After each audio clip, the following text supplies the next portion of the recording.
Members of the NTRC, judges, spectators, mentors, fellow competitors, good morning. Coming from the St. Vincent Girls High School, I am Tanisha Johnson, Yofisha Walker, Chia Peniston, and Rev Frederick. and today we will be presenting our idea, Isha.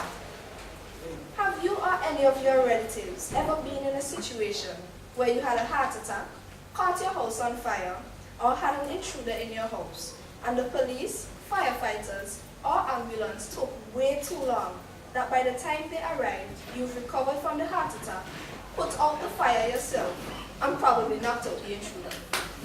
Well, with Isha, that will be no more. Isha, saving lives through technology. Now you may be thinking, what exactly is Isha? Isha is a faster, more advanced and innovative way of saving lives by implementing sensors and cameras that will aid emergency transportation in getting to their rescue sites quicker, safer, and more efficiently. With this idea, we are aiming to help the Ministry of National Security, the Milton Cato Memorial Hospital, and the Traffic Department of the Royal St. Vincent and the Grenadines Police Force, as well as the Fire Department.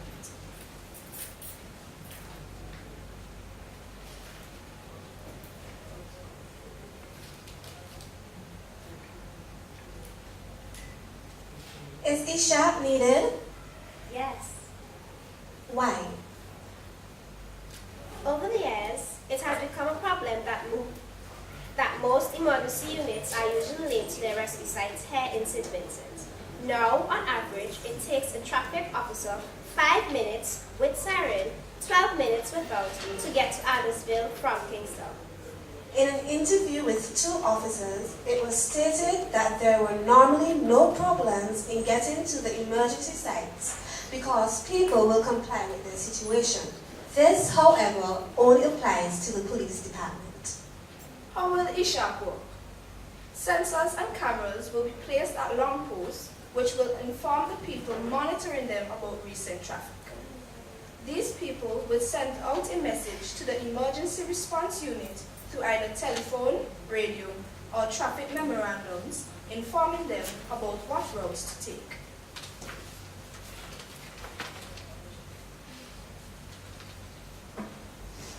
What are some of the requirements for Isha? The following will be needed to implement Isha: cameras, sensors, IT technicians, Qualified paramedics, officers, and firefighters, suitable areas to house cameras and sensors, as well as monitoring buildings. Isha will be benefiting the government by saving more lives. This will result in a decrease in the country's death rate. Also, by lowering our migration rate, since citizens will feel more at ease due to our quick and reliable emergency response units. How will it benefit the government financially? First of all, the government will lose money upon implementation, but in the long run, there will be an economic turnover, increasing the country's revenue. Impact on the environment. Positive. As more lives are saved, less graves will be dug up. Hence, there will be more available land. Also, less fires equal less carbon dioxide in the air, which aids in the reduction of global warming. Negative. The saving of more lives may lead to overpopulation. Why is this idea innovative? This idea is innovative because it proposes a new level of technological advancement, as well as a strategic system to St. Vincent, where we are regarded as a third world country, and there are no such implementations in the Caribbean. Pros of Isha. Camera footage could help with crime, as law fighters will gain empirical evidence of what occurred. Also, lives are saved, since emergency units will arrive to the sites more quickly. And finally, there will be a more reliable emergency response. Cons of Isha. Government will be an expense initially because with any implementation, it is always costly. When in need of help, won't you want a quick and efficient response? Of course. So when next you take sick, Or your house catches on fire. Or it's been intruded, Do not fear. Isha will be there. Isha, saving lives through technology.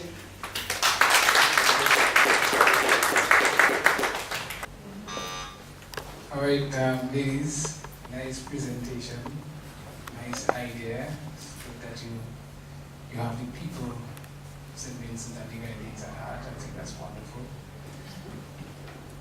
One of the issues that I have, I think you should have been able to put cost as always a factor. But I think you should have had more costs related. You should have identified how much it would cost to put in. I don't think I saw that. One of the problems that we face in St. Vincent is the road systems. It's true that this system would allow us to see which route, like the first responders to see which route to take, but in a situation like St. Vincent, we are very limited with the amount of routes that we have to take. So we may need to look into how we can deal with that. You suggested by a helicopter. I think that's it for me. More cost based. I think you should have shown more in depth on the cost. We actually have the cost narrowed down, like about 300,000, 500,000 US. Why you can present? And that's for complete implementation of the hardware or the labor. Okay. Across St. Vincent and the Grenadines or just the mainland? Just St. Vincent. Okay. So you have a second phase for the Grenadines? But the Grenadines are quite small, so Oh. it's gonna be. Okay, my question to you is in terms of the feasibility of this project. When you take into consideration the terrain of St. Vincent, how feasible you think it is? Did you do island-wide survey in terms of placing, because you mentioned about placing cameras, and you also have to take into consideration the availability of electricity and different things that will help your system to function properly. What work was done in that regard?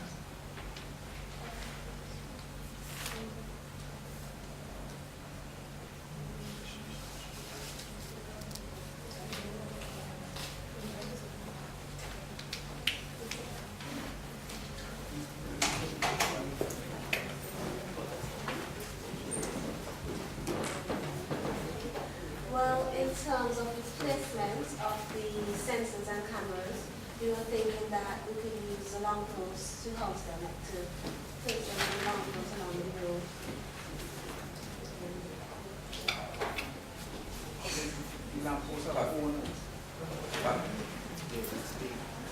All right. Good morning, ladies.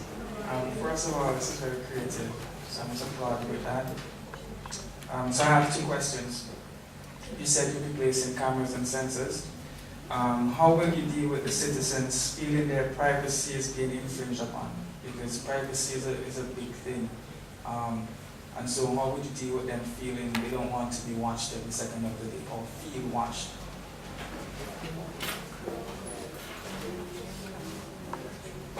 Well, behind those cameras and sensors, you'll have reliable sources, so they will not just, look at your everyday life. They will focus on the roads and more important aspects like crimes and emergencies and stuff like that. All right, great. And another thing, how will communication be made between the traveling emergency service, let's say the ambulance? How will communication be made between the ambulance and a camera or a sensor? How will you bridge that gap?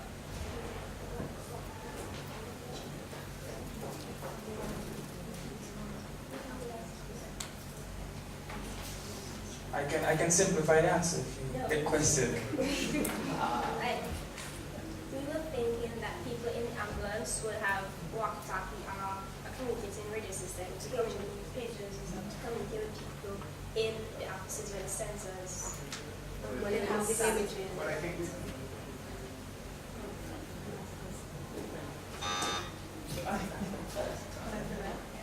Okay, quickly. I'm more concerned right now about what will happen after the implementation. One of the judges talked earlier about our terrain. We know we are prone to disasters like hurricane and so forth, floods sometimes. What would happen in the event that some of the same poles that you're going to put these cameras and sensors on, they had to, I don't know, some disaster, they fell down or broke down, whatever. How are you going to monitor in the times of disasters that something happened?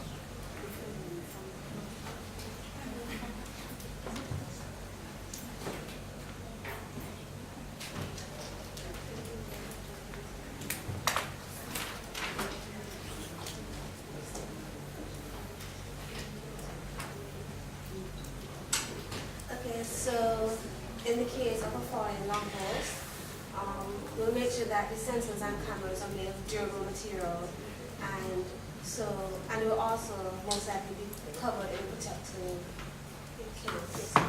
casing.